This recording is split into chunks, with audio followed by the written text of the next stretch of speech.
കഴിഞ്ഞ കുറച്ച് നേരമായിട്ട് സോഷ്യൽ മീഡിയയിൽ ഏറ്റവും കൂടുതൽ കറങ്ങുന്നത് ഋതു മന്ത്രയാണ്. അതായത് ഋതു മന്ത്ര ഒരു വെസ്റ്റേൺ സ്റ്റൈൽ ഡ്രസ്സ് ഇടുകയും അവരത് എന്താ പറയുക ഒരു പേഴ്സൊക്കെ വെച്ച് ഇങ്ങനെ കവർ ചെയ്തുകൊണ്ട് നടക്കുന്നതായിട്ട് നിങ്ങൾക്ക് കാണാൻ സാധിക്കും അവരുടെ ഔട്ട്ഫിറ്റ്. സോ അതെന്താണെന്ന് ചോദിച്ചു കഴിഞ്ഞാൽ അവർ പറയുന്നൊരു കാര്യമെന്ന് പറയുന്നത് വളരെ മോശം ആംഗിളിൽ ഒരു പാപ്പരാസികൾ, നമുക്കറിയാം കേരളത്തിൽ പാപ്പരാസികളില്ലായിരുന്നു, ഇപ്പോൾ ഇവിടെയുണ്ട് നീലക്കുയിൽ പോലുള്ള അവരൊക്കെ എന്താ പറയുക ഇങ്ങനെ ഫോൺ പൊക്കി പിടിച്ച് എന്താ പറയുക ഫോട്ടോ എടുക്കും. സോ അതവർ പറയുന്നുണ്ട് ഇത് വന്നിട്ട് നിങ്ങൾക്ക് നേരെ നിങ്ങൾ ഫോട്ടോ എടുക്കും, ഇത്ര അടുത്ത് വന്ന് എടുക്കാതെ ഇത്ര പൊക്കി പിടിച്ചൊക്കെ എടുക്കുന്ന ആവശ്യം എന്താണ്?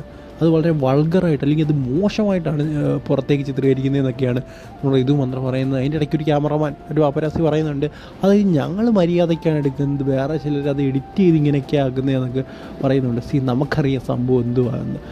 എന്തായാലും ഇപ്പോൾ ആർക്കും ചൊവ്വനൊരു ഡ്രസ്സ് ഇടാൻ പറ്റാത്തൊരവസ്ഥയാണ്.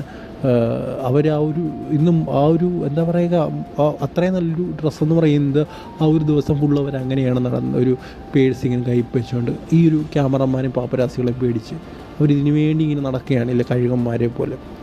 സുന്ദർ, നിങ്ങളുടെ അഭിപ്രായം ഒന്ന് പറയുക. ഇതൊക്കെ എന്ത് പ്രഹസനമാണ്? ഇതുവരെ ഇവിടെ ഇല്ലായിരുന്നു, ബോളിവുഡിൽ മാത്രമേ ഉള്ളായിരുന്നു. സോ ഇവിടെ വന്നിട്ടുണ്ട്, വൻ പ്രഹസനമായി മാറിക്കൊണ്ടിരിക്കുക. എല്ലാവരുടെയും കൈ ഫോണ്, എല്ലാവരും സെലിബ്രിറ്റി കാണുന്നു, ഫോട്ടോ എടുക്കുന്നു, പച്ചക്കുയിൽ, നീലക്കുയിൽ, ഓറഞ്ച് കുയിൽ അങ്ങനെയൊക്കെ പറഞ്ഞുകൊണ്ട് എന്താ അല്ലേ.